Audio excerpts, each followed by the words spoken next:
Yo, na me swara chama fani kabi ya be amashi TV no ngene ashime ngene ashiso ni ma so na ma so ken club ango shida wa ken ofecha ma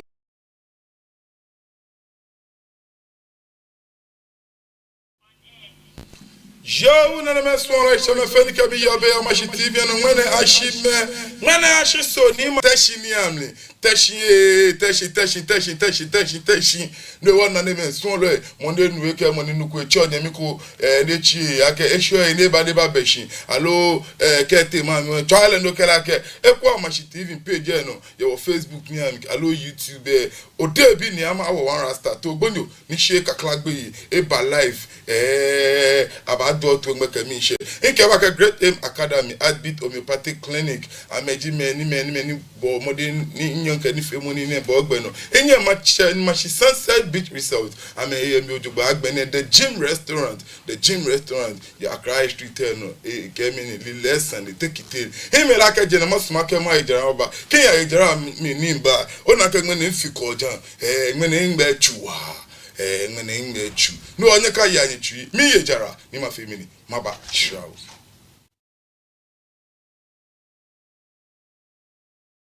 Great Aim Academy is all you need. With our neat, spacious, and serene learning environment, we make sure your child is as good as gold. We also engage in lots of extracurricular activities such as excursion, career day celebrations, games, and so much more. Our canteen also serves the best and nutritional meals with your kids well attended to. And we are ready to enroll your ward from nursery, kindergarten, primary to JHS 1. Admission is currently ongoing. Locate Great Aim Academy on the Atamills High Street behind Enterprise Insurance or call us on 0542 426 803. Great Aim Academy. We say passion and excellence. Hello, lovely viewers. You are all welcome on the program.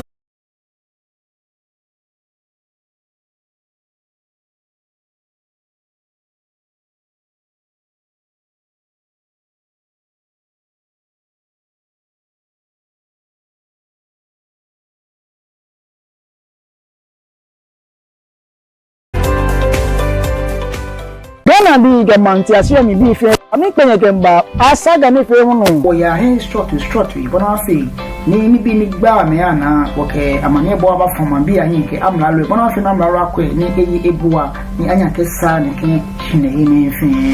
oya e ko me woke akutu nkwaro ma fi assembly members na asani gba te ofilo ante woke police fui alo oche me ni me ayabuwa ni onyendo kesa na kan fi mo yeah ora don Inka police foi. Ke wo kwani na agbako e bi ene. Eke wo sa wo. Eke wo achu. Je ami pe. Popa ujin ke popa bibi anokolo ifi akwa. Na kan le won wo kan majanche bele won na asaniba. Na jo beje meni saka ko na chunwe ni. He ni ekola ma chunye ni esa. Alo mbi ko meni afi egbe ko manu ne.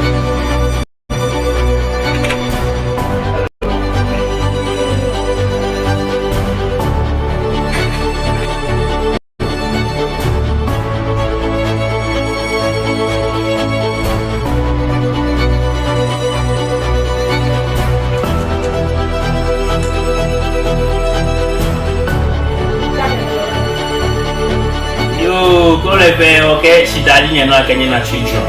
For you be a machine or what to him, Rabu Mishi. Some bono, we catch a yabalake, Saka for she came. No more Jim Monibiane. Isake can and Yamashineka can no near no fair, coca, Safu, Nekaji Bonisa. You are she. I could like a mini. Okokate. I'm a fan of Bini. Chekumi. Thank you very much. Both NDP, NDC. Of will belong to one country. Ghana be you. If they are finding grievances and those things, they don't understand themselves. Oh, why not? They should send it to High Court. With Omashi Morning Star, Niji Omashi Lebi Mwamie, wake stay informed, be entertained, and inspired with a dynamic team of hosts and experts.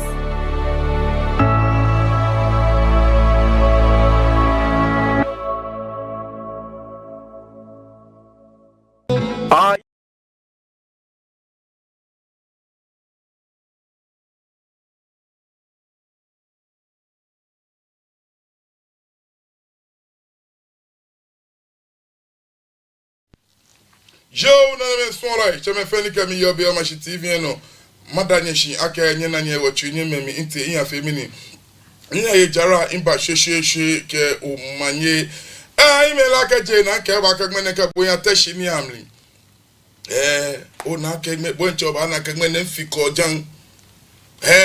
ifiko jan ka shi chomo ji ake cheme nyeme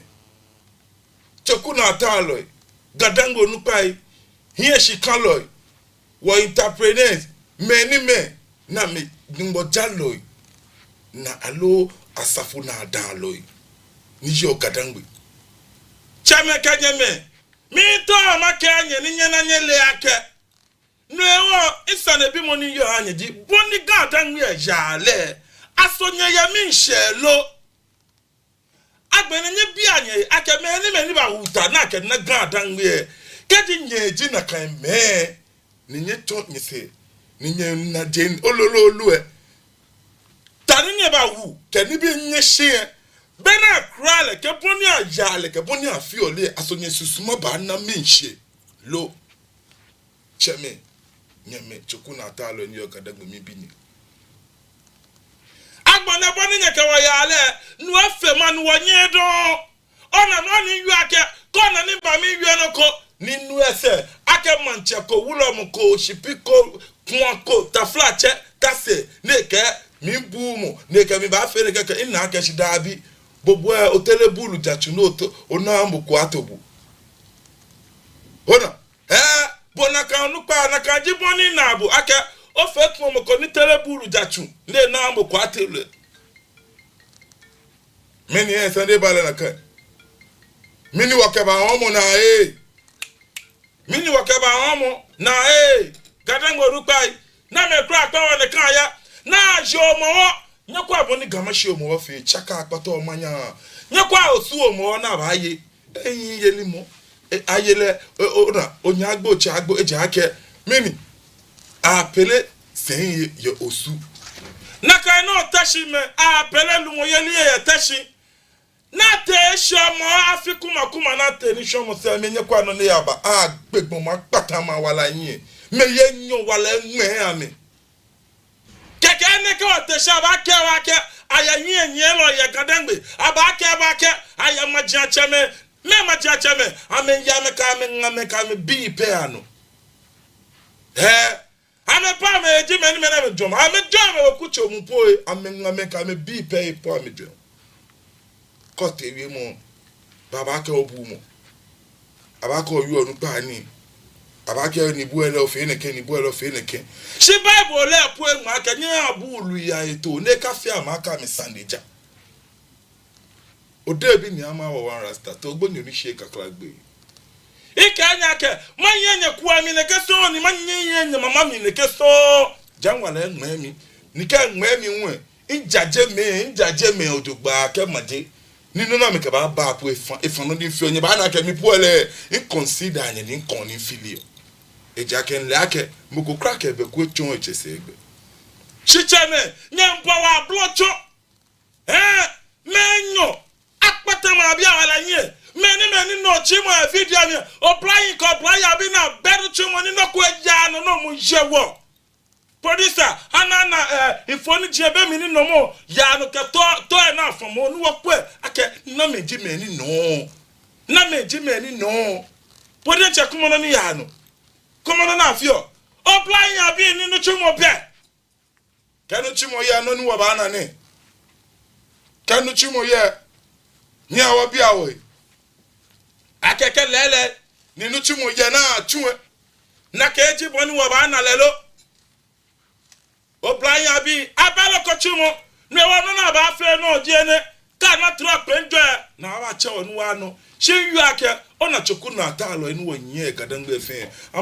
ame hweji ake wo mombi alo wo yuten wo jinu e ka nya wo woni yeli awo wotalewo ona wo ya fi wo ko ni da na mi awo 132 muna fe na me nya me juice wo shinya me nya wo ya chela wo ona nyawa ya chelawo ni police fo ebu ashi police ni wa o ba na ke police eba ne ni san no na wona me ba alo gbenu na ka no na ka esa na me fie ka me ba ame fie no bo ni police fu emamoshi ni afomoto na afomotei a chulatui agbegbe me enyo apata wala enyo ye shinya obi aka na kan me na no angba me woku me yo ngba me bi yo ba me fofo bi ni bi e na me aka kan lo edi ame ama me na aka la chon ame mi na no ni ngba me temoko yo ona me temoko moko agito gboyue ni to mo me na me abuma bi ebulu ni nyeme wo onu waje no wo han wo nya chile wo be won didi throw penjo na say ona be wo nye ba na no iko nya ke gan dangbe oblayin ko oblayin fin wo ba no demo nu wo ba ke ma ja cheme ni akachi ingba nya ka ja mene se ka ya mo ko ba che wo te mo ko eko ka di nye fe the needful shimini jino no na be mi ni bo o shon yo afole ko ni enye fe o manye kiya okenye me fe me ko me leuna ta flat awo we ame bulu akotu ba me hu ameba ame yabo against ame wie kan shibo shi me yu aka na fiona ni mi o ba fe egbon na le chi mi eja ko wo ko mi jala ni jebo lo mi ba mi shi afe mi gadangbedo no e wa no ni bo ba fe kun na ke ba je mi won chabo no ni baba na ba e fe no sumo nu wole mi ye afe mwa ni ko ti wi mo ba ke mi ni wo mi na san de ba le na kan mi ni lu mo ye ni na yo e gan alegbeje anu to na ke yo ko sun gbeje anu to wo ko sun fe mo ke ni bipo fe fiti ga me wo be lo ko come wo no fi ana nme wo yi lawyer show me baba o shi wo be wole me jen loy mi kenye gadangbe bi wo ji shako na wolo wa wo ji fa ko nu wo wolo wa shimbo abe wole me jen loy ko teri mo ba ke oyo nu gba ni mi no esan de ba le kan ni o na me so le ta ka bo ni ka bu lele ni efe ni bi ani ti no in Kenya ke mi eji aka ke no ni videos ni na no ji no ni ke twoni masu mo aka wa afa mi ni wa kwasi ni fo ni ji kome tashi obedien manche ka lo ke gbe ba lo jugba ne ke kia ni ji original one don nle no ji atofoche se kwelo ye tashi e ba fe narration few after be eke video ko bakman mi suma ke wa bo mi tu wo ba ke wo ba mi uno ni yo wie mo ma wie Kenya ke to gboni ni se kakra gbe nko kwa to moko ke yin fo ni wo na ni me sun le ni awa kwa si ni fo ni wo ba ni ka se mo is about reading ni ka ofo ni ka ni titri aka no ni egu mi aka ni yetin oni gba baba ke school ni school ni ja ye be na kani mo ko ke gun ko no mo ba ke ego e bo no e ke se to ase mo bi de te eko de gbe mo ko ti afi gbo to asade de ka mo eko e ke je ke no ba ju amu ke je ke bi mo asade gbe fitele ke ni se mi ta flat e da ka mo ko le bo na lo ku mi ni de gbe ka bo ku mi po se mi ka bo ku mi po o ku mi po le gbe mi je bi o lo mi po le le che o na e no le lo yo se am ju ba ta se ko mi ko je ni bi sa di sa ni di the exact 10 years not be paying attention musu sam numa dia to be born in tashi atomi 2021 na to me na go 10 years 5 years be yo ato 2021 ke de na to be pasi bi ani bi fe bi so ko be ya ja go be so ko be ni ya ko ta da so ko be ya ja be fi aye na ko na badam na ko na badam ni video se fe ni mana post fe ko na tie fe ko ni me na me nye na akolo to 20 ya akolo point ya na me go libi na me twesu mo ame sumo lu tumo no ka me ke se ka akolo to 20 ya me ame lu bi ke social media ko na be kaseni ka me kaseni no go share me awon tin do tese age ba se bi ba yan sa bi mo ba to de o ba ni sa bi o ba ta lo le bu o ba na accident ba lo le so lo bo ba go mo go bo ba go kuna me ko to ba ya ga mo go fu ko no ko ba ni sa le ko ni le no mo wo ni samwe o le ba se 10 years ni na lo intention le jimene no publications ye videos ye ko ba post fe bi ani mo na me gbe me agbeme pakati me gani bi ne fa me to free intention ame te me mo ga ngba yo ame gbe me o to ba intention ni atatum le sabu plan ko mi tu no me ngba yo anu me auto me mate di me intention no me ngba yo me auto ko no me be me ba ko plan ko me nye klobo me klobo gbe nye no me ka me mate ngbe agami mi no achengbe mi no no achengbe unless me na masha abawo bi agbodo tunwe no me again no me sabo bi agbodo tunwe bi na cafe no na to mi mate ani achengbe iye je lo no mi no no me achengbe na ba gbogbo ko fabrica ni wo ma mi se no kiti drag go former MP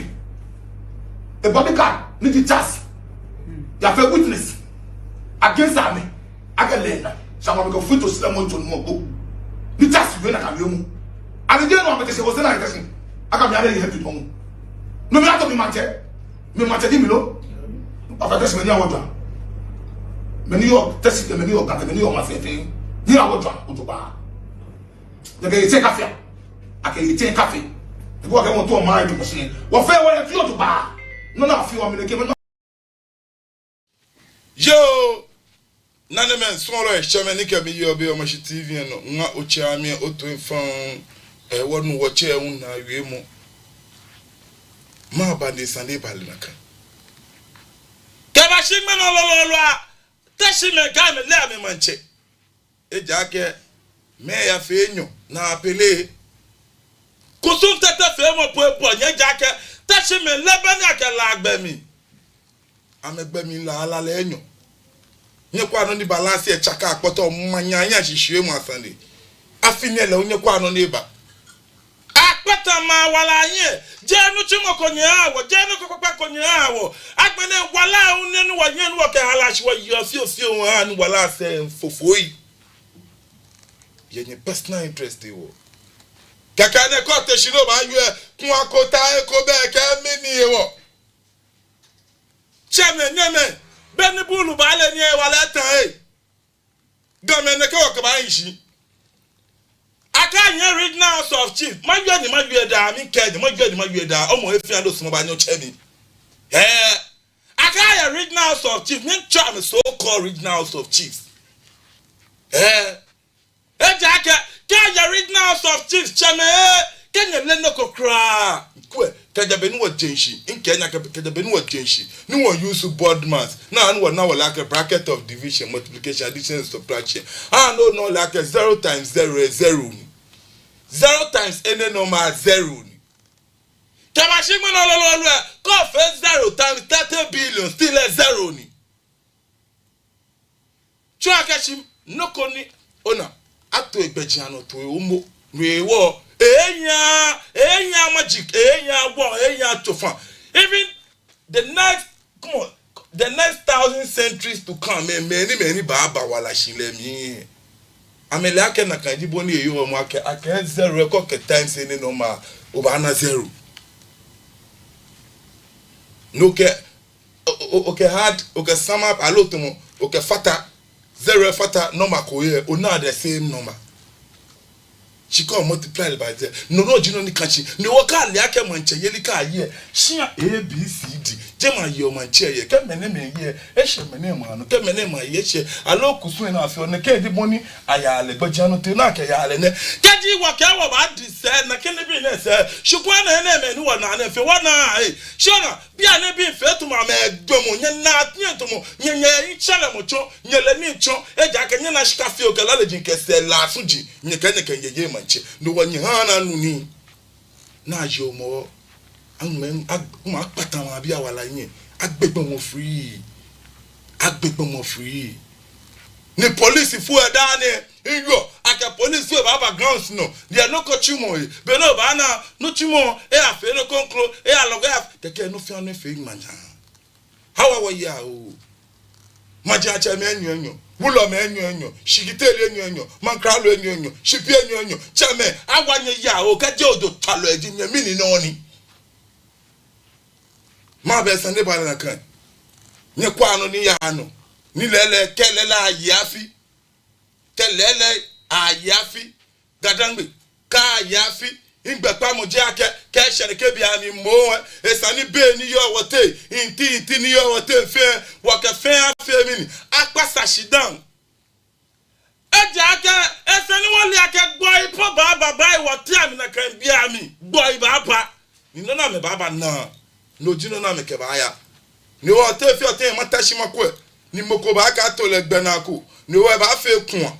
ni gboko wa kwe ni ke gbo chi ene ka ke game alulu igi game fe ne ke game be dwomo game fe ne ke bo na kan nu pa bo ni bo asinu che mi to no la ke ta fla che olumo mi ntife mo fi am no kun mi ntife mo fi am nyame it's about time let's and you the one yen lo ale ake come on etowo atala do original house of chiefs na fe to me nya fe nya to me ko me ni leni ta fla che chame eni anokwale kan nya ka anokwale afun ashi ana nya fi aya ana regional house of chiefs kum game men mi kenyi game mi to ma kenya nuku gadango nuku ai mi to ma fe mi nke mi to ni ma kenya nuku ni nyebu abi atojo gba no ni to nya na nya leji ake ona kan adangbe na yo no ni ko ba greater akra wo maja cheme politicians e bu nya ha noko ame bu nya ha noko na me na anyi to mo to konklo ona mi kanye mo cheme nya kan ni mokokra fon fula nke politicians e wo maja cheme ni wo nya politicians e ni wo nya bi ene ame bu nya ha ta fla chame du na afi mi kanye nega kwa nya na me kanye ba ngo kadi bi ye kana ka mo ni bi shishiji ye kanye na yala ni bi na me anyi nika na no me nya fila ka mesmo come on, I'm a boonye. Come on. Kunchopo, I'm a boonye. I'm a anya nakabule. Many ewo. Jacka, I'm a nakachame. There is no chain of command in between you. Ona, chain of command go ben yete. Everything nyelele nye bena. Nye bepawa, nye bena ji nye. Jacka, mo fia mo ntowa inkome mfa anya nkome. Chichame kadi nye fe kome. Ni nye fe solid nye ba ke nye ba ada aka bia na be ne fe hye ye ka kwa ni enyin ye police we alo soldier fo nye agin aka fe no ni sana fe alo nye guard ami moni mo fia mo kai na ba ta kusum gbejan no to na mo fia mo ye no ni ba fe we police for guide ami ko na mba fia me kusum opon no me bi na me yo ameke bi ase ehye kusum bi ami ko na mba fe mi amba kwa jemi na fe kusum because come on, in God no pay na to 2 years gafa blow for nye na etowo mi kenyi ashino chameni wa nyega ka fini chame nye na etowo e ja ka nye be do kokwa kokrak ya wo nye be no kokwa nye ba ka wo agbegbe ma bi come on an me ma walai nye me nyo ne egbo ne nya wo bi awo aba wie se we se ko ara fun le tan no gbawe agbe no fi anu na eshinga kebi ye ashishinga me kebi moko ani ta fa to ba na ke egwo mu jikadenwe ke ba ishi shi la moko be me enyo me tekome leji moni e hani ameni ni teka ani chi do ko pata mu wala mi no le no fe ne kegbe me ni ma ba cheme ma ba regional house of chiefs nyenye kenya na ni amashi ya loko cry ni nye fe ni nye wa twade anya ke nye bomode shi nye dani ni pinesani eba na kajino le ba gadanga wana nye no kono ko fe mo kabashi bia ne ora ga wanu ko press ko kajako regional house of chiefs alonoko ni wo be shi won ma me sane na find your monku manchame no katen sajina find your monku shko be na cheombo ai no na ba dana ba sane ke ne keke dan kan ba bon ke ne keke dan kan ba no jino na lele shiwa mambia cheme mi to nya na nyele ake ona lumo yele na je no kodoko yi kwe mambi na ke yo no ni ke nya ke mini onupa fun onupa ko ejele mi no be we bi yo to mo tuni tun te be mi onupa fun onupa ko be suban no begbe me akai yo je me keke ko begbe me akai yo o to mo tuni tun te be mi se mo ko fe dromo no na eshiba ke dromo kenele no na gbe me akai yo ma fe nche nye otomo kaka akpolo no gbadile yike tunte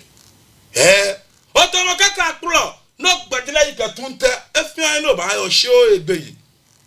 eja ko le akebu anokwale page no ni se no fi omi ni oyin ma ba na ya finike na ba hwe la yin ashi na ba gbemi na me pe woni kan ye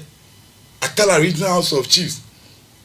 wonu kwa ke akameke wolokopo eba out kia Regional House of Chiefs fake I mean Babma old press conference kia chieftaincy dispute bene ya leke ni bi allo je me de tena me time bi allo amebe mlako yin cheme kanye be mla allo nyebe woloko ni governor anye nya traditional council na kia ba mi manye nya traditional council ne kia ba mi manye because Kenya Regional House of Chiefs nneke no kon ya no lololo mini dino nye call police fuwe iyan yaka na ba yo mo ne in sure aka definitely Minister of Defense allo work IGP mekani bi ne iyan yaka ame ba cheche me na atu ate bona fe nya na me na mele ni ba fe ona ni ba fe gidi bona fe na provide security koni jem no fia no fe mo afemi afemi le o chimini jino no wona na atulatu je police je soldier mambi ekom le wa mede na atulatu akegbe egbo no petetation ya ni mi feel aketashi onupa ba fe ona ekome fe mu na pe no ko ni mambi emi ahia me ko na me to na ka me ekome fe mu na advantage na me ke wo mambi anga ke wale kona koni amena ka shi lele there is more room for improvement ni wan ba nya me anye community no wona ame fe na kan chame fe na kan she ka me na me personal issue alu aka me mpele lokoi alu aja me alu aka me cause na kaka no la me na gba me che media ba me get amba set the record straight Kevin na kan bloggers en le money am na kan headline set the record straight mi fun ani yeme producer fa na nshi ba mi anu wa kwati ni foni e kom gidi abene ya no ete no etachie ka ogbena ken phone line safo no ko na acho oge hu mo fi am ewie no na ele ke no na etawo mi ni eba tashi me mi ni eba o mo afi o na te yeli mo producer bo mo de no ke phone line safo shi ko na me cho me do mo nkwalo e ba anye cho na me cho do mo 02743243331 02743243331 o ba anye ko ni bo hu otwa ni ofe mi ni otun ojomo Maba nyame ne ka ka yomo inyanu papa ro alote e ka mini omo stand to omo wo impa lele bi anejo omo wodun omo wo ayale wo Sunday na ka no gizo confirm alhamdulillah ka mini so sad celebration turns into tragedy chakashin mo boy afiyeli keke achon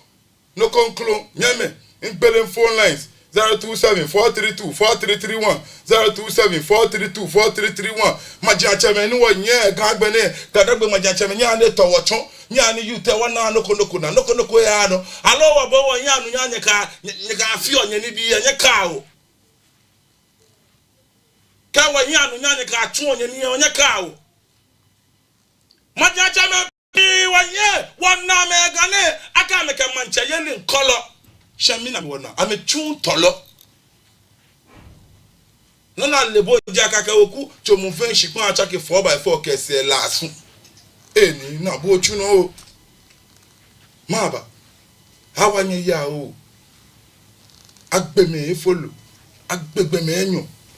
yo mo wayeli mi keke eteshin ni wo te ba fetin wo nyanyo me na mi to me ba ko ni ke ni bi to wa fetin wo fun ni wo cha me te ba fetin wo ba ni wo ba teshin Kaja ya fina bebe me na tra me tu na no no. Game nam mini cra gba wona. Come on. Now, boy yaka ya yenchi. Nyaka ya yenchi. Ekoro na fe ko gadan gbidan no jina ni ma fe. Eja ken na ke cheme nyenye kan nyenta wo yen wo ablu. Nke enye no ko malaka ni. Abadai penyemli. Chikeja abadai yenyemli ojogba. Wonye ba dwonye mambie aka kemambie wo so po ka wo enu. Ni nye cheme ne sanye cha wo nye jo wo yi. Nye nkwa ni wo no ni wo gbegbe wo ye. Ni wo ka wo no wo fe wo gbegbo ye. Nye manche nye yo na mo no nye ba yi. Mimbi cheme kaji nye kwa wo no ka wo enu no wo mambie no wo fe wo gbegbo wo ye. Nye manche nye yo na mo no nye ba yi. Agwa ya o 027-432-4331 027-432-4331 Bomode no cha koni bo fe mi o chon jemo mi na ke shiche ko ba kan no elo fa no gba kan no cha kejo Fana yo no no o fa na no na o gba kan no cha kejo Akeje tashi o fa na no na o fa na mi ta keje tashi o fa na kan no wie wan no na ai kana tashi lo uwa jama o fa na tashi uwa jama tashi yo pi papa tashi yo pi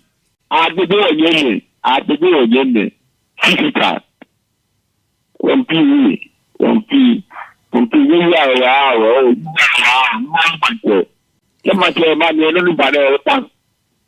e ban o fa na yo kema ke lo yi le ban lo ba de ban o fa na yo fio ni mo pa ni ba wa de ya o ora don fio ni mo kwa mi ne mo ko e pan se elo fa no gba kan no cha kejo mi na nyemi pa eche police of an kefe komo jeme ojogba mi ke kole ba be ni njiga ofa ni shiba mi nyeme mi bi olololo akena me kra pewo ne kan ye ke mi bam Facebook mi na ke nyenu blessed abose ke mi ni we have to check the spirit that controls the spiritual atmosphere what nyemi ewie moko kola ko ba kan no ke bi na ofa no gba ke ndo cho akejo nyemi pa e card hello Hello, no back no track ajo. O fa no track ni shacha mi la teku. Onye mi la teku ando na ya.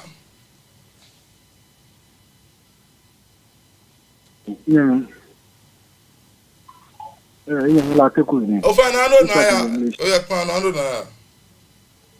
O fa na yo. Okay. Awo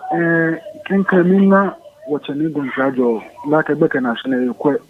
ekwe program na machine kwalo efen awo ona da be like be pie game ke woni fimu be pie isumu komo ile ake afi yelimu the essence of afi yelimu jake wo fun ba be ko me wo ba fe ko me wo ba yin shi wo ba susu ni bi ai can akuchue alo can man tribe alo the ethnic group and oya she come out she kedi ayafi na so ne komi femu ba le komi femu mo ba she mo gbele mo ji mo no ni aje ni then when you the essence of mene when you the essence of festival ayo what I think agashi in wa ka ke le kuku municipal go security council I'm about placing no go ban afi teshi afi yelimu mingalebe it's a good idea. I'm not messing because coming ya na me feeling I don't show one yashi oda mo ni tun a show one yashi game da nwo ayo for se kani bi oda mi ma sare balale kan mi le wa sare balale kan mi le wo o mene gbone ame bi yese alo ame nyame se no ba kwa ame nyame ka alo ame bi ye una do mi si no man ame wo jolom o fa ni yo o no nyemi la te kwe ngbo ke ame eto eko papa wa ame ye kwa ame ye wo pe ko se be kuku mi wo ba to mo ame ni wo na ni me son le ta ke be ni wie nyenu blessed abose kemi we have to check the spirit that controls the spiritual atmosphere chonke sana kwa kumia mi na kwa mmomi she impa o mi to ma bia ke na me je me ni ba kwa kumia mi ye Pane mi to to yete fi o va le o ke no ma jo ne o ma jo le ka yo mo le wo o jo se ka mi vi se mo fi o na ne sa o jo ni o jo se ka mi vi se no fi o bi ne sa ni ya ne ko ma le ka ko ni ye ne ba to le mi tu the security people yo say no ma trouble no wa dey trouble you mo le so ka se no after what for there say no ma trouble ora don yan yo bo onyo ajobo gan dan hin le keke jinu no watawo wakamoko be personal issue nke moko be personal be because in le no ni ya no ye gadan we fe chi inko nya keke nye personal be nye choku na atalo e ko meken tomono ni nye sajini banye ni yo kenke mi nkwe ekole nye ke mi mfusa na lo no kwe wi mo jini ma wi nye je wi mo jin keke wi mo wuji ne ba wo nye mu jinye walambia bo fe ni nye evidences leun shi naka me ko ke be ko church se egbe ni bo fi abo ni jinye bo le ko fun ni atwa gbogbo ekun se bo yin no ni na ke ni bi people nke tio ni simo ma wi because bi ni pene ka ko na yin o ba yin gba on ke ko agbebode nche onye ko che wi ai onu mi shi je no nke wa ke gbele pa 0274324331 0274324331 teshibi na yo mo me enyo egbo me yenyo egbo me ni no ya pelio awanye ya o nye ke wo ba je mo son ne ke gadango nu pai no obeni nyemi ni blessed abose ke nkele tun agbe eja ke lele wolu mo yale ni wa ayo ebi ane tun gadango wajin e ko wajin wo yen gadango na abu ekokura na she ekokura agbe kwe abu wajin ekokura jake wajin achame ni wo yen awowa supi so me fio o fe supi no gata won no nu kanu na bole na ka ke ta won no won papa jin ja won papa jin ni benye be won nye ke ba le skaska won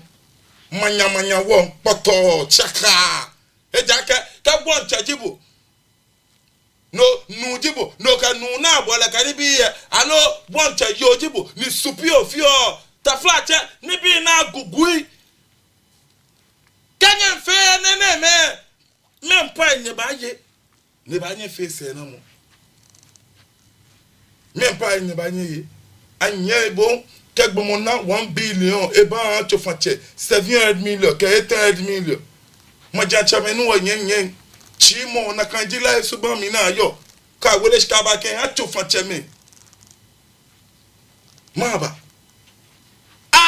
wajin keje shon gbe ke baba ya ahun gadango pu ade wajin bia na no me fe to conclude jaka na ke wale ko be mi no ko kura be mi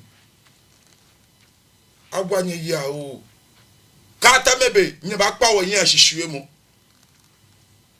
nyanu Richard Lamte ye gen no kamini Teshi Traditional Council why you alone always chunke Teshi Traditional Council awanye ya o maba cheme ni talashi ye gen no onye nto onye ka ke nyele ni lele ya enye fenye ba alaji gen no kamini the bad spirits are demanding blood lele anakwala yo emumu mi sano yo anyanu blessed abose waji gboyin na ma bi ye ke shafi ne ke benakan wajin tawala afofan gba wajin come skaska wajin come na ke babai na ha wonu ni ake fite wo blind ya bi ye kanye te shin benye ke week trauma ni fite wo week trauma fite wo shin nye wajin gboyin nya nye ka yompa ka je ba ye mpa nye mpa ko ne anye ni wuda ne wo ba ni ye de mi ya ke komo nye me ni awa ele ahie ni awa ele ahie shi gadangbe nyo ka ya fi gamen ni wo bia ne wo fe ko wa ya fi be sana gba police vote mo 2000 mini ye na afe ni ye agba police fo baba o ka meka ni di yemi onya obi a wa ka wokusun se na mo ni yo aso wa anyi wo na lo kaji won hwele ke la bita lo hwemo ye je no ka gbele phone line 0274324331 0274324331 bo mode ko ni bo wo twa no femi ni no chonjo mu teshi na ayo mo menyo wala ngme mi na kola ko ba kan no hello mi na kanye mi ekpa eche boncha komo ni police fo ke soldier fo asra fo the police fo ejeme she still enye kwa hey come in kan no gidi na pe na noko nya wa bia wo yi ake wonja lo womba onu mi shi onupa inu wonye wona me shi fimu iwi ake ini ni onya ayo won nye grafi oli gboyin pe esani nye waji ni ka waji akenye pa mi fai ami ani $20 eba nye maami na kan waji bu esani nye ai $20 waji ne ba nye ka $20 ababa nye shia jiamli ke nye kuchi amli na kan waji bu esani nye ai kenye tebe nya ai no na ke pata no manye eja ke mo fiamu into e feel superior keji lele no ye suban papa no ye jimba papa no liake kama ye no liake whatever goes around comes around there mini gbe yoshio no ba lo shika huwa no kan won chofa che konkro ye eko no shi bobo shi anu ogun shi anu no shi ni me no ke o enyele je ami sha ble kun ba kuma o enyele no yo enyele aje no ayo ebu ni ene ma fe bata ya ko ni kan wa gbe shi ya no akwa anya maji komenika me yempa ya me maami e ame ko akachi ni na mo ni yo gan na efi ba fi amami no nye chanya la ka jele me jele gan na ya nye keke ona me yesu afulokolo asedi na ke dan hweshi akane ni bi na yake esani na mo ni yo gan fi e ba je ame gbo ya maami di ni wotashin wo na adwemo wona adwemo ni woke wo ichi ba shile ni wo ba kwebe ni ba fe ni wo kan adan gbe ba ya no shimo mene komene mene titi mene fe mene neke ndo menson boji no ni woli mini no ni mimbi ake mini no ni 0274324331 mine kola ko ba kan hello fa no gba kan lo tu akejo o ba mi tu akeje kole o fa na ndo na ya va ni yemoji mini wa ko mi to ke sha ma fi yele police beni soja beni ni fambi e fin ama fi yele soja ke police ke ni biye ama me no police ke soja gan la fin na yo mo police ke soja je ben ko be to nu ja ke kumo dantu o fe mbo botu so and the field of soldier beni police beni ni I don't think jimo ni fiti ogan nye ka I don't think aga won qualify I don't think fiti ogan como ni e ka tu pa ifio o no mo ibe mo fi o ma yene akwa be ni la teja we ya e ma afi yele ni police beni soldier beni akwa na mesa o fa ni yo ni na kan ni bi o fe ta o ya don mine hello o fa no gbe kan no tu akejo hello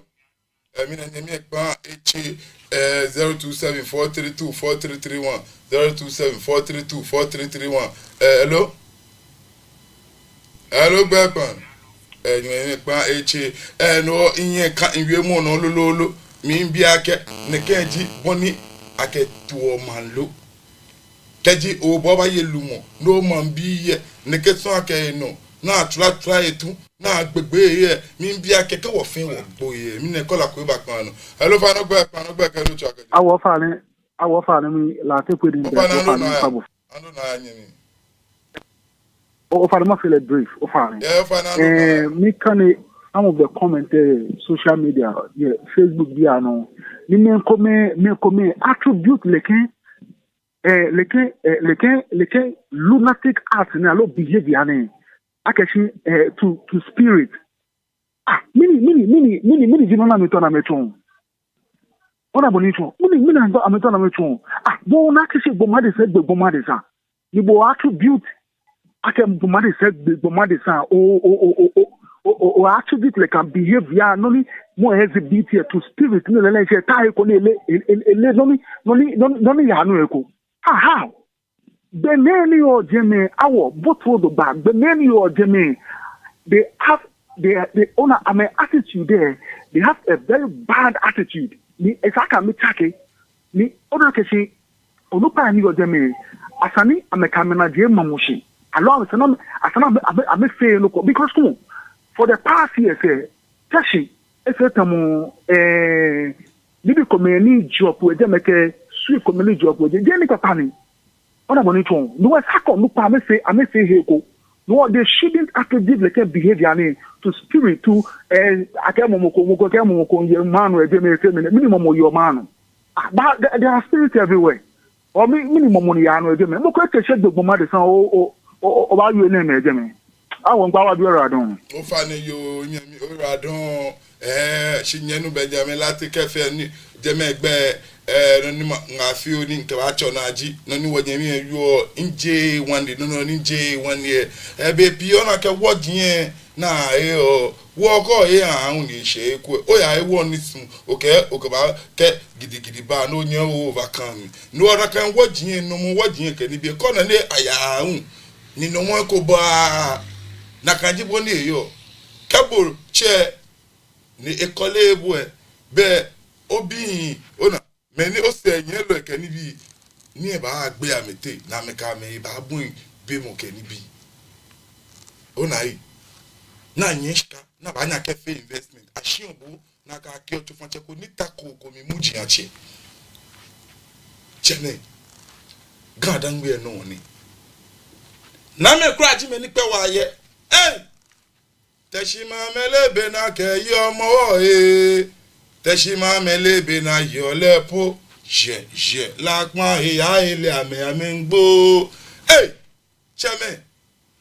Ike regional house of chiefs. Chame ni tana sheje mi panifai. Mi e swa mo fin ko enyin ke ba swa yi. Ejake kadi nya fe nye ekome ni nye ona nye fe nye solid ona. Allo anyeme 5-6 company is solid. Point moko eba dictate ha gadan bi. Jaka chame nyenye ba class afobi yake. Ochima shame issue ne keji bonetele. Nyeba kwa evidences. Ni wo nyenye wo publishing mo fiamu anake. No ni wo ni wo ko shima shiye legit the rightful person, allo the legitimate person because neke ene simple as ABC chame keneke ene me bawo wo belo ko fe mu ni wo na anokwale mi na ko ba fe anokwale awemu egwa shi mu ko yue han bu ejole no ni do fun me ba ke ba ke shi mini kwa the bitter truth is far better than the sweet lies nibi ona anokwale na ba ke bu ni ba dobu Hey, graphic, Malia na bakebu no one name share. Kayo, bona, Patamenyo while I hear. Minio is a neighbor in a kind. Only machine. What your Facebook, no tough man. The attitude of the people too is very bad. Say no to violence and bad demonic juju spirit in Teshin. When you mean Kemini. Lele mambi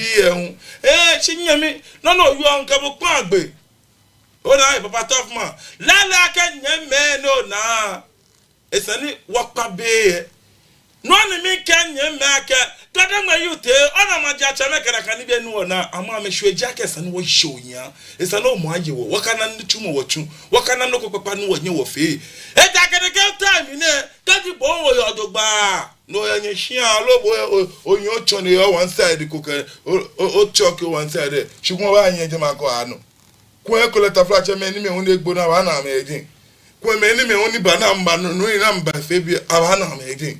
shi gadangbe wo beru tumi papa ko wo penoko noko ya no ona wo yen la me no na mele doji ni ame ebumu ni gbeke bi labor through mu impa ko wa maintain ni mo woko maintain ye fe no through mu ni mo ka akwa na yin oba na droloko ona ni mo ba je mo kon abo na efita na ka maintain no wa wa mo ni mo baba gwabo e fe maintain te wa mo ni bo wa mi awa kase na ka ni wolia ngene no chiwo jina nyenye koko je ganu ake atumo na ayo nyekwa ko buku uba bube ya ateshi beke daytime puewa uba ko book ne ke uba yango ke ni bi ne nke ko book e ke bo ya ateshi kokoko eji aka ke gbe gbonu fun teshi no akeje ma ba show food abanya eloli odi abanya yi driver akenike gbe gbonu epete mo ni wiemu yanu ni ya fira ni me ke wo wi ami ichi amli ni mi npagba ke esani bai na onche me enye fe ko boni ba fe ni ba je ne ke wiemu ni eye mo bi ne ana na me le ake be na me jo atashi je na kaji boni tashi yo tashi oblai ko oblai abi na aka me be suba me ejemba gboyin mi e afo ameke na kan suke ban afo ameke na kan suke ban shimo akochu ejino ni fi ame na kan they were not born to be stubborn, but it is the will of the community. They were not born to be stubborn, but it is the will of the community. Jay, I'm a summoner. I can't buy some of them. I'm a baby. I'm a fee. Shekole, Mofiamo Klabi, no Koyano. Our fear, show now you for bag. Jay, Bomolenu Chumo. Gadangbe wo inwiake wo jime kome ni kun esani be ne kumo wo hwele mo efafe ne ken shi ona anyan kome amaleke kutumpo ana no kwalife na cho no kwali yen ke mbushi enne me ne ane to wo gadangbe bi afi kuma ne kwa no niba afi na yafi ni shomo iwo agbegbomi akpata wala a waste domi wala etu 9 years ne bal na kan uno ya gamashi ni menyo wala ngweame ngbo jola ame etu na good years ba ni gbemi wala ngweame ni 2018 na be kole ke gbese mini noni ni talashi edin chemenu wonye nonu wa expert from nye fe noni mi wi akeke nya kwa ni lumoyeli ajienye alonye na ni bia na don nye traditional councilor regional house of chiefs chairman nke you people should close it nye ke ki abami ana ni gba wa na ga chairman ina ma na unu stand kwa bi kometo pepo manima solve Cosmo regional house of chiefs ma chairman fe mi panye fa no kwa fe nye chairman kenye kelela kenye to ni gajo kenye to ni gajo no afili intawa shishe intawa loko shi chairman mi promise mi kenye kelela kenye to ni gajo nyeme doni to ma kenye ji chairman kenye simo nye cha bipe nye cha nko meto ni batanye te ni nyami na ka power of attorney nye kwa beni kadangwe ba fe ya mi na ka power of attorney ko ni wokwa boni kadangwe ba fe ya nye kwa ka na kan to conclude mo yeli kan bi eseba afo alo esefu o jamramra de eseba afo jan ma jimi jamo ko jimi shinke there are so many ways of killing a cat na kan no un lo pi ensure me she esanana wole me join lo there are so many fishes in the sea. She mean sure. We only need the wise fishermen. Je mokukeke na baba na ya wo. Le bi na ba gbelu e ke wo lele me ba lu lele ke wo free je ni. Ke wo show me. What they allow ba. Cheme. Nyeme. Mi pa ni fai. impa ni fa ni no kwa fe mi to nya na nya bi ake gadangu be na je we fa be na ke wo nye shu ashitum wo bendo ko mi chemi wo mpa ni fa yi nye kwa na kan je ojo ba wo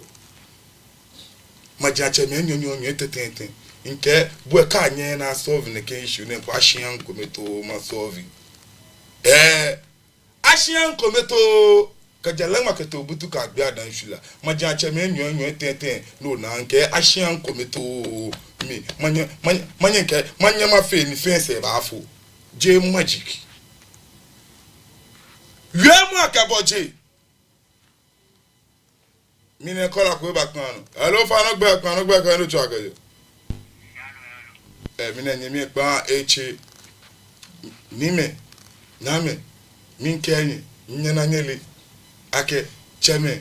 gadan gbe ni ya wo yin dun won na ka lesia mo ni alegbo be mi ni ma mu fe yoyo kenje nkomo bo cheme yin tala shi nyen kwa ni mo ko aka fon won ja ke chin se afe to mo ke na no fe pepepe mo ko aka fon ja ke chin se efe mi etamu na no cheme what they allow about na me no pe wo de kan ye gadan yin le na chon lo ni imbi FAB no won suma ke ma ye ke am mokonomi chon shi domo na eni ke ni fe mu ekole mama na shi ye ne shi dani ma ya amakwe in Facebook comment ekome ni makane manye dani nyefemini dani waya wo ke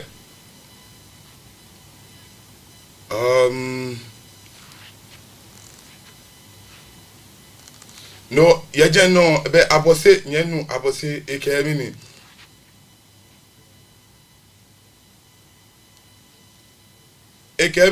bad spirit drifts through the fallen nature of finite doings. That man does not know what he is saying, and the man is dealing with transaction. Mumu fonjin ye ni ke Ibadan won bo neken ke o fe no kopo bo okokoro no fio o fe ni no ni baba ni efemi ni eba onumi shi be mi ni be enaje won ke anyenu Benjamin Lati ni nyenu Benjamin Lati mbila ke define the term bad spirit tranke ka ke bad spirit mean bad spirit nyeme jele mi nke eni gadan we ya cheme won panye fa nnoko afenye nye bo amodin nye kwa ni shiajo ko ni mla afemi mla akwen naneme sonlo eni imbiye eche masmake mama nanshi injemna ke bo ake Advit homeopathic clinic ame fata eko ni inye nke ni fe woni ne ba ogbe no ke oje ame ke pasashi won ye je no won nke bo ake be mienche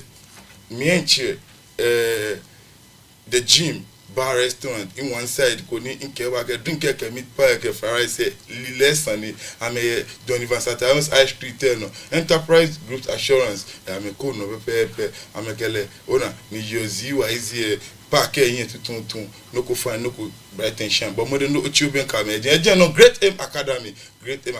passion and excellency agbelegbe obile boncho na ke result ni ke be yin chon ke school ni ya anya achon le ni bi odugba ni wo bo omode ko ni ofemini okele afemini ashe